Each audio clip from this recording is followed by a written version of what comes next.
Crime സ്റ്റോറിയിലേക്ക് സ്വാഗതം. പിന്നീട് കയ്യിൽ കരുതിയ പിച്ചാത്തി ഉപയോഗിച്ച് അവരുടെ വയറ് കീറി ഒരു കാരണവശാലും മൃതദേഹം വെള്ളത്തിൽ പൊങ്ങിക്കിടക്കാതിരിക്കാനായിരുന്നു. അതിനുശേഷം ആ മൃതദേഹം അയാൾ കുളത്തിൽ തള്ളി. എന്നാൽ താൻ ചെയ്യാൻ പോകുന്ന ക്രൂരകൃത്യത്തിന് മൂകസാക്ഷിയാകാൻ ആ പൂച്ച തന്നെ പിന്തുടരുന്ന കാര്യം ജലാലുദ്ദീൻ അറിഞ്ഞതേയില്ല. വർഷം 2008.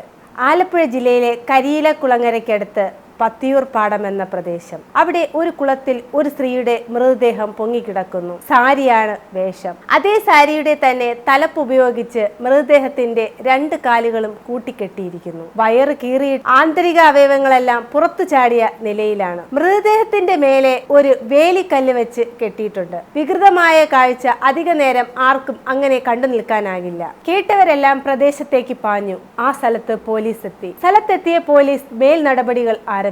ആദ്യ കാഴ്ചയിൽ തന്നെ അതൊരു കൊലപാതകമാണെന്ന് പോലീസ് ഉറപ്പിച്ചു. ഇൻക്വസ്റ്റ് നടപടിക്രമങ്ങൾ പൂർത്തിയാക്കി. പിന്നെയാണ് കഥയിലെ യഥാർത്ഥ ട്വിസ്റ്റ് ഉണ്ടായത്. ആ സ്ത്രീ ആരാണെന്നോ ഏത് നാട്ടുകാരിയാണെന്നോ ആ പ്രദേശത്തുകാർക്ക് യാതൊരു ഊഹവും ഉണ്ടായിരുന്നില്ല. ഇത്രയും തുറസായ ഒരു സ്ഥലത്ത്, ഇത്രയും ആൾ പെരുമാറ്റമുള്ള ഒരു സ്ഥലത്ത് ഇത്രയും നിഷ്ഠൂരമായ ഒരു കൊലപാതകം നടന്നിട്ടും ആ നാട്ടുകാർ ആരും അറിഞ്ഞില്ല.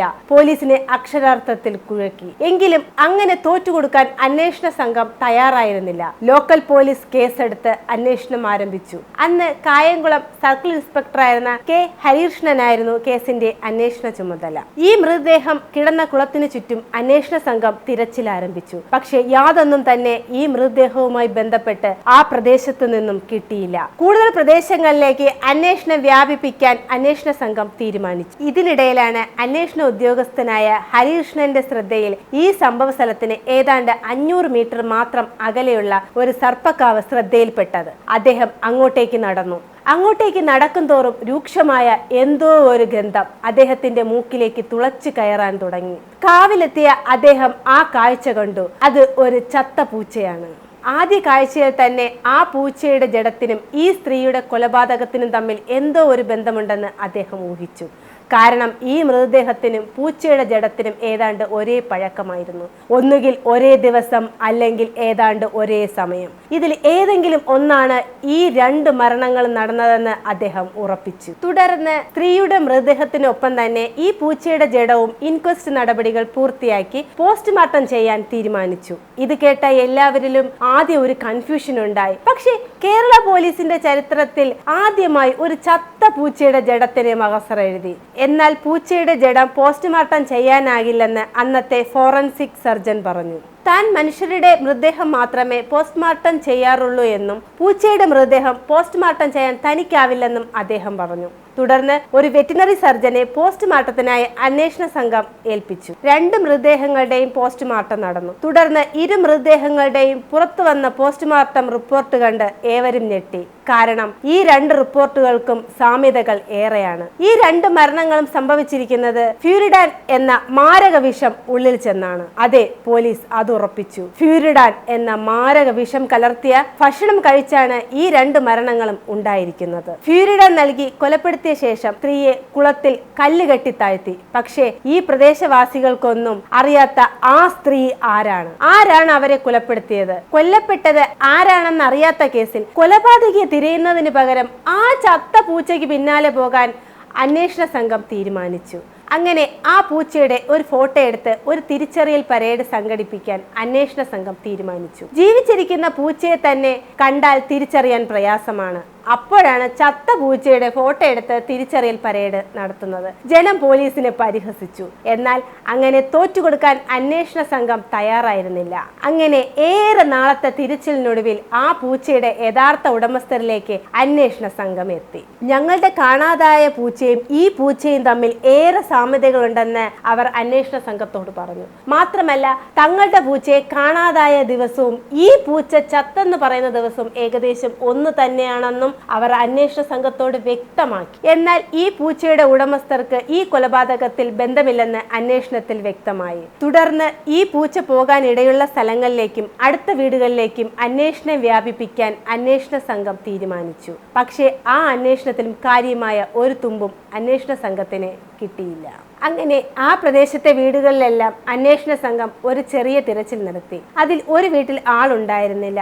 ആ വീട്ടിൽ ഒരാൾ ഒറ്റയ്ക്കാണ് താമസിച്ചിരുന്നതെന്ന് പ്രദേശവാസികൾ പോലീസിനോട് പറഞ്ഞു. അയാൾ ഒരു പാത്ര കച്ചവടക്കാരനാണ്. പേര് ജലാലുദ്ദീൻ. നാട് തോറും പാത്രങ്ങൾ കൊണ്ട് നടന്ന് വിൽക്കലാണ് അയാളുടെ രീതി. അതുകൊണ്ട് തന്നെ പലപ്പോഴും അയാൾ സ്ഥലത്തുണ്ടാകാറില്ല.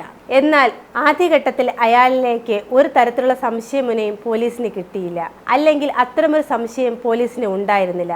എന്നാൽ ഒരു തവണ പോലും അന്വേഷണ സംഘത്തെ നേരിൽ കാണാൻ അയാൾ തയ്യാറായില്ല. മാത്രമല്ല, ഓരോ തവണ ഫോണിൽ വിളിക്കുമ്പോഴും പല പല കാരണങ്ങൾ പറഞ്ഞ് അയാൾ ഒഴിഞ്ഞു മാറി. അയാൾ ഓരോ സ്ഥലങ്ങൾ മാറി മാറിയാണ് അന്വേഷണ സംഘത്തോട് പറഞ്ഞത്. അതായത്, ഒരു സ്ഥലത്ത് നിൽക്കുമ്പോൾ മറ്റൊരു സ്ഥലത്താണെന്നും അവിടെ നിൽക്കുമ്പോൾ മറ്റൊരു സ്ഥലത്താണെന്നും മാറി മാറി അയാൾ അന്വേഷണ സംഘത്തോട് പറഞ്ഞു. ഇത് പോലീസിന്റെ സംശയം ഇരട്ടിയാക്കി. അങ്ങനെ അയാളെ പൊക്കാൻ തന്നെ പോലീസ് തീരുമാനിച്ചു. ടവർ കേന്ദ്രീകരിച്ച് നടത്തിയ അന്വേഷണത്തിൽ ഒരു ദിവസം രാത്രി അയാൾ വീട്ടിൽ വന്നിട്ടുണ്ടെന്ന് പോലീസിന് മനസ്സിലായി. വീട് വളഞ്ഞ് ജലാലുദ്ദീനെ കസ്റ്റഡിയിലെടുത്ത് ചോദ്യം ചെയ്യൽ അയാൾ കുറ്റം സമ്മതിച്ചു. അയാളായിരുന്നു അന്വേഷണ സംഘം തേടി നടന്ന ആ കൊലയാളി. അയാൾ പോലീസിനോട് പറഞ്ഞ കഥ ഇങ്ങനെയാണ്. പല സ്ഥലങ്ങളിലായി പാത്ര കച്ചവടം നടത്തുന്നതിനിടയിലാണ് അയാൾ കരുവാറ്റ എന്ന സ്ഥലത്തെത്തിയത്. പത്തിയൂർ പാടത്ത് നിന്നും ഏകദേശം 20 കിലോമീറ്റർ അകലെയാണ് കരുവാറ്റ. അവിടെ വച്ചാണ് അയാൾ ആ സ്ത്രീയെ പരിചയപ്പെടുന്നത്.